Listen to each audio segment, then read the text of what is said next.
بين ضفاف وادي المخازن وعلى تراب المغرب الطاهر اصطدمت أطماع الملوك وجنون الإمبراطوريات بإرادة شعب لا يهزم.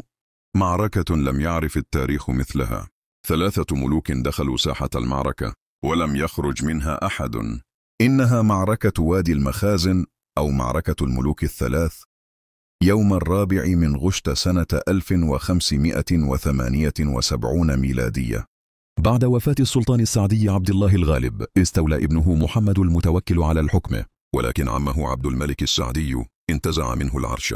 المتوكل لم يحتمل الخسارة فهرب إلى البرتغال ووعد ملكهم سيباستيان: أعدني إلى عرشي وأمنحك أصيلة والعرائش وأفتح لك سواحل المغرب.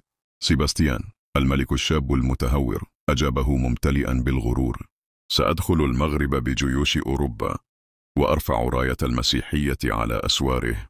ولكن السلطان عبد الملك أرسل إليه رسالة قاطعة: إن سطوتك قد ظهرت في خروجك من أرضك وجوازك البحر إلى عدوة المسلمين، فإن ثبت في الساحل حتى ألقاك فأنت نصراني حقيقي شجاع، وإن زحفت إلى البلاد وحقرت الرعية قبل أن أقابلك أميرا مثلك فأنت كلب ابن كلب. كانت رسالة استفزازية. مستشار سيباستيان حذروه: كلما ابتعدنا عن الساحل ضعفنا وانقطعت عنا الإمدادات، ولكن غروره أعماه فتجاهل نصائحهم. أما عبد الملك فكان يرسم خطته بحرص أن يستدرج جيوش العدو إلى العمق ثم يقطع عليهم خطوط الإمداد ومسار الهروب. وزاد في استفزازهم برسالة أخرى: إني جئتك راحلا من مراكش 16 مرحلة وأنت لم تدن إلي ولا مرحلة.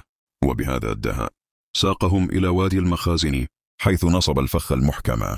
في صباح 4 من غشت 1578 اصطف الجيشان قرب القصر الكبير. عبد الملك رغم مرضه اعتلى فرسه وخاطب جنوده: إن مت فاكتموا موتي وواصلوا القتال حتى النصر أو الشهادة. اندلعت المعركة، المدافع الأوروبية تدوي والجيش البرتغالي يتقدم كالسيل الجارف، وانقضت فرسان المغرب من كل جهة، وصليل السيوف يختلط بدوي المدافع، والأرض ترتوي بدماء الغزاة. عبد الملك السعدي أسد المغرب خرج ليقود جيشه وهو عليل الجسد، وفي أوج القتال أسلم الروح سبب المرض لا بسيف العدو، وقد أخفى جنوده خبر وفاته حتى تحقق النصر. محمد المتوكل الخائن الذي استنجد بأعداء بلده غرق في نهر المخازن وهو يهرب. سيباستيان البرتغالي أحاطت به السيوف المغربية فسقط قتيلا، ولم يعثر على جثته إلا بعد أيام. 3 ملوك سقطوا جميعا في يوم واحد. انهزم الجيش البرتغالي شر هزيمة، وأسر آلاف النبلاء الأوروبيين. ارتفع المغرب شامخا، قوة مستقلة لا تابعة ولا خاضعة للأوروبيين.